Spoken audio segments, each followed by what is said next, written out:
इस वीडियो में बात करेंगे वर्ड्सवर्थ के बारे में, जो कि रोमांटिक पीरियड के एक बहुत ही इम्पोर्टेंट पोइट हैं।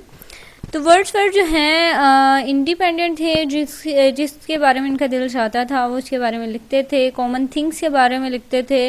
उनकी जो पोइट्री है वो मोस्टली ऑर्डिनरी और एवरीडे वर्ल्ड से रिलेटेड होती थी। मीन्स कॉमन चीज़ें जो हमारी सोसाइटी में हो रही हैं उनको लेकर ऐसे उनके टॉपिक्स होते थे जिन पे वो अपनी पोइट्री लिखते थे।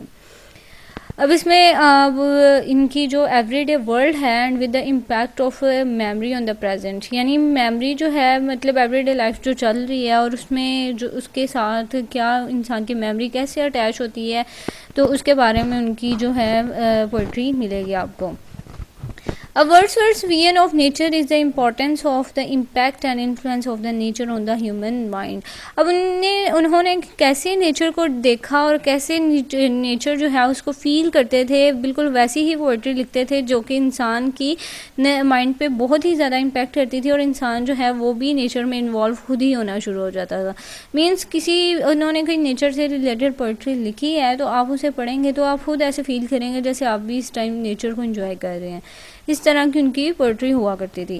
अब पोइट्री जो थी इज इसेंशली इम्पेरिकल मीन्स कि इंसान का जो पर्सनल एक्सपीरियंस हो, कि इंसान ने खुद जो फील किया हो, खुद जो देखा हो, उसको हम कहते हैं इम्पेरिकल। अब इनकी पोइट्री जो है वो इम्पेरिकल होती थी कि जो इन्होंने खुद का एक्सपीरियंस होता था बिल्कुल उसी से रिलेटेड ये बातें लिखते थे, जो इन्होंने अपनी सेंसेस के थ्रू परसीव किया, जो इन्होंने देखा, जो इन्होंने महसूस किया, वो सब कुछ इनकी पोइट्री में मिलता था। इसी वजह से इंसान जो है वो भी जब पोइट्री पढ़ता था तो उसे भी ऐसे ही फील होता था जैसे वो खुद ये सब कुछ एंजॉय कर रहे हैं। अब उन्होंने नेचर ऑफ द वर्ल्ड को बहुत ज़्यादा डिस्क्राइब किया, इंसान वर्ल्ड की जो नेचर थी उसको बहुत डिस्क्राइब किया। उसके बाद इंसान के कैरेक्टर को डिस्क्राइब किया। अब इनकी एक इनकी पब्लिकेशन है लिरिकल बैलड, जो कि बहुत ही ज़्यादा उसको प्रोग्रेस मिली। उसके बाद इन्होंने इनको बहुत ज़्यादा इनकी जो प्रीफेस जो इन्होंने लिखा उसमें बहुत ज़्यादा इंपॉर्टेंस दी गई। अब वर्ड्सवर्थ जो हैं उन्होंने थेरीज ऑफ पोइट्री जो हैं उनको काफ़ी डिस्कस किया और उसके बाद इसमें भी काफ़ी ज़्यादा इन्हें फेम मिली। इसके बाद ऑटोबायोग्राफिकल पोइम्स इन्होंने लिखी थी, एक द प्रियोलॉर्ड, ये एक लंबी पोइम थी लेकिन इसमें इन्होंने साइकोलॉजी से कंसर्न क्या हुआ था, मतलब कि इंसान को साइकोलॉजी में ही इन्वॉल्व कर दिया हुआ था, इंसान की साइकी के साथ इन्होंने इसमें डील किया हुआ था।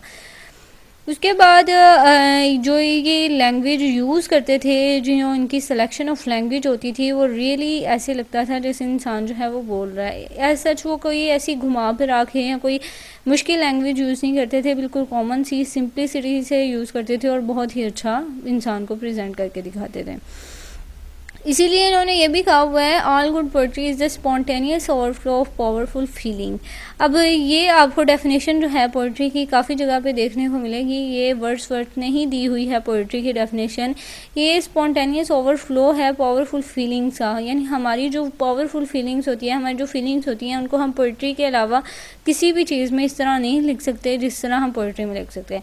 मतलब पोइट्री में इंसान की फीलिंग्स जो हैं वो बहुत ही पावरफुल वे में शो हो रही होती हैं, तो इसीलिए इन्होंने पोइट्री बहुत ज़्यादा लिखी। तो ये बहुत ही इन्होंने वर्ड्सवर्थ जो हैं कहा जा रहा है डीपर पर्सनल कंसर्न था, जिसकी वजह से वो इंसान जो है मतलब नेचर से रिलेटेड सारा इंसान को इन्वॉल्व कर देता था। तो बहुत ही मज़े का कंसेप्ट था ये वर्ड्सवर्थ के बारे में। आई होप आपको क्लियर हो गया होगा। Thank you so much for watching. अगर आपको अच्छी लगी तो इसे लाइक और सब्सक्राइब ज़रूर कीजिएगा, और अगर आपको इससे रिलेटेड कोई क्वेश्चन है तो आप कमेंट सेक्शन में पूछ सकते हैं।